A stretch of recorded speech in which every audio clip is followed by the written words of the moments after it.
Number 1. Dathomir. Dathomir is the kind of place where even the plants want to kill you. And that's before you meet the witches and undead zombies. Dathomir is a red, foggy nightmare covered in twisted trees, dangerous wildlife, and dark side magic. It's the homeworld of the Night Sisters, a clan of powerful witches who use the dark side in strange and terrifying ways. These women don't just use the Force, they twist it, raising the dead, cursing their enemies, and summoning green magic straight out of your worst dreams. The Night Sisters lived in harmony with the planet's wild and deadly environment, but their power attracted attention. Count Dooku had most of them wiped out during the Clone Wars, but even after their deaths, their spirits stuck around. Mother Talzin, the leader of the Night Sisters, could appear and vanish like a ghost, and even in death, she kept manipulating events from the shadows. Darth Maul was born here, raised by the Night Sisters, and turned into a weapon of revenge. His brother Savage Opress was transformed on Dathomir too, pumped full of dark side energy and rage. Even Asajj Ventress, one of Dooku's most deadly assassins, trained here, and later returned after being betrayed. When Jedi like Cal Kestis explored the ruins during the Imperial era, they were met with zombie-like warriors, ghostly visions, and traps that seemed alive. Dathomir isn't just haunted, it is the haunt. The whole planet breathes dark side energy, and it never lets anyone leave without scars, physically or mentally. Number 2. Mustafar. Mustafar is what you get when a planet becomes soaked in pain, fire, and dark side rage, especially after one of the most brutal duels in Star Wars history. Mustafar is basically hell with lava.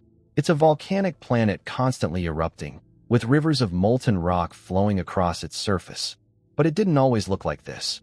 Mustafar was once a lush, green world until dark side corruption twisted it beyond recognition. The Sith turned it into a place of suffering, and it never healed.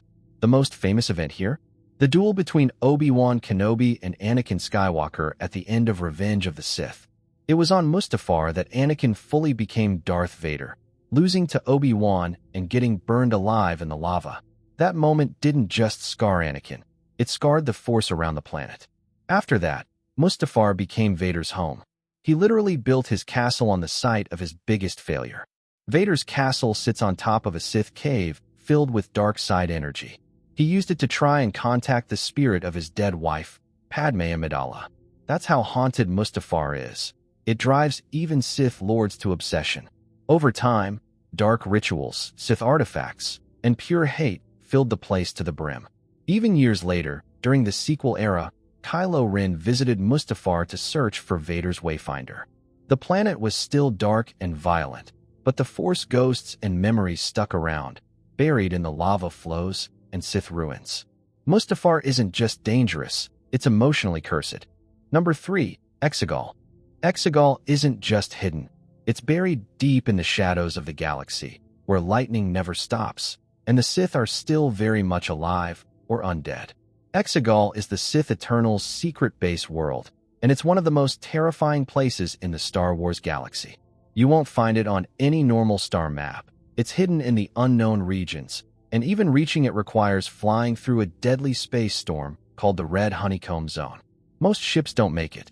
Once you're on the surface, it feels like stepping into a dark, unnatural nightmare. Permanent lightning storms tear across the sky. The ground is dead and cracked. Giant statues of ancient Sith lords tower over the planet's surface, watching like stone gods. Deep underground is a massive Sith temple, where Palpatine hid for years after his death at the Battle of Endor. Yeah, he didn't die. He used Sith alchemy and cloning tech to survive in a decaying, broken body. Thousands of Sith cultists lived on Exegol in total secrecy, worshipping him, building fleets of Star Destroyers, and even creating Snoke as a puppet leader for the First Order. Kylo Ren visited this place and saw firsthand how deep the Sith's influence still ran. There are also massive vats of failed clone bodies, creepy dark side rituals, and an atmosphere so thick with evil that Jedi can barely breathe. Exegol isn't just haunted, it's the beating heart of the Sith, still alive and ready to strike. Number 4. Korriban. If there's one planet in Star Wars you'd never want to visit at night, or honestly, ever, it's Korriban. This place is where nightmares, and Sith Lords go to hang out forever. Korriban is basically the Sith version of a haunted house, but stretched out across a whole planet. This place is dry, rocky, and filled with massive tombs where ancient Sith Lords are buried, and not peacefully. It's the original homeworld of the Sith species and later became the burial ground for dark side users like Marco Ragnos, Naga Sadow, and Ajuna Paul. These names aren't just spooky statues. Their spirits actually linger in the tombs, whispering, threatening, and sometimes straight-up attacking intruders. If you're Force-sensitive, Korriban hits like a punch to the gut. Jedi have always hated going there because the dark side is so strong, it messes with your head. Visions, voices, and fear are just part of the welcome package. The Sith Academy here trained future Dark Lords, like Darth Bane, and even years later, people like Yoda warned others about stepping foot on Korriban because of how corrupted it had become. The Valley of the Dark Lords is the creepiest part. It's a canyon lined with massive, crumbling tombs, and inside each one is dark side energy, booby traps, and the angry ghosts of ancient Sith. Even Palpatine respected the place enough to visit it in secret. Bottom line, Korriban is pure nightmare fuel. It's not just haunted. It's like the dark side itself lives there, always watching, always whispering, always waiting for the next poor soul to walk through the valley. Number 5. Moraband. Moraband is what happens when a world full of dark side history finally burns itself out, leaving behind nothing but ghosts, dust, and a cursed legacy. Moraband, formerly known as Korriban, is the ancient homeworld of the Sith.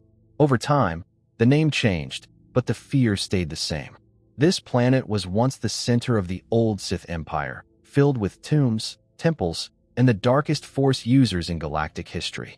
But after thousands of years of war, betrayal, and dark rituals, the place ended up as a ruined wasteland. The whole surface is barren, dusty, and covered in crumbling ruins. What makes Moraband so terrifying isn't just what's buried there, it's what won't stay buried. The dark side of the Force still lingers, and the spirits of long-dead Sith Lords can manifest, especially when provoked. Yoda went to Moraband in the Clone Wars during his spiritual journey, and he faced horrifying visions there, ones designed to break his will and pull him to the dark side. He was even confronted by a ghostly version of Darth Bane, the guy who created the Rule of Two.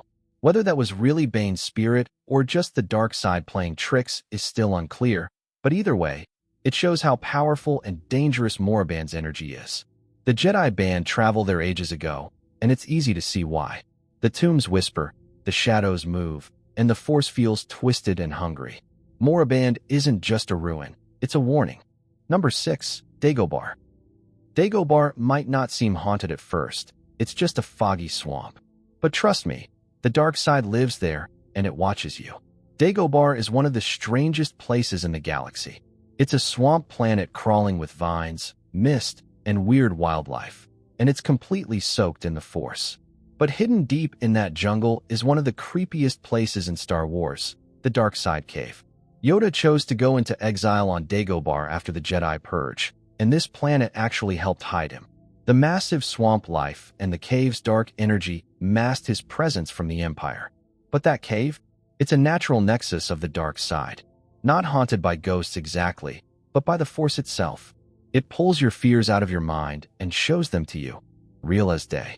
When Luke Skywalker trained with Yoda, he entered the cave and had a vision of fighting Darth Vader, only to see his own face behind the mask. The cave didn't just show him danger, it showed him what he could become. That's the kind of place Dagobah is. It doesn't attack your body, it attacks your mind and soul. No spirits or Sith Lords haunt the cave physically, but the energy is so powerful that it creates full-on hallucinations, visions, and psychological battles. Even Yoda kept his distance, and he was one of the most powerful Jedi in history. Dagobah may look like just another swamp, but step into the wrong spot, and you'll come face to face with the darkest part of yourself. Number 7. Malachor. Malachor is what happens when a dark side experiment goes horribly wrong, and then just sits there, broken and cursed, for thousands of years. Malachor is straight up frozen in time, literally and spiritually. This planet was once a battlefield in a massive war between Jedi and Sith, but it ended in total disaster. The Sith superweapon at the heart of the planet was activated during the fight, and boom, everyone died in an instant. Their bodies were flash-frozen in ash, still locked in mid-duel around the weapon's core. It's like someone hit pause on the most terrifying moment in galactic history. The weapon itself is still there, deep inside the temple, covered in jagged dark side energy spikes and pulsing with power. It draws in force-sensitive people like a magnet, especially those leaning toward the dark. That's how both Darth Maul and Ezra Bridger ended up there. Maul had been hiding on Malachor for years, living among the ruins, feeding off the planet's darkness, waiting for a way to strike back at the Sith who abandoned him. The place is so cursed, even Jedi records forbid anyone from going near it. Ahsoka Tano, Ezra, and Kanan Jarrus all learned the hard way during their visit. Malachor doesn't just kill, it corrupts. It tempts. It messes with your mind until you're not even sure who the enemy is anymore. If you're looking for a haunted planet with a body count and a Sith nuke sitting in the middle, Malachor takes the cake.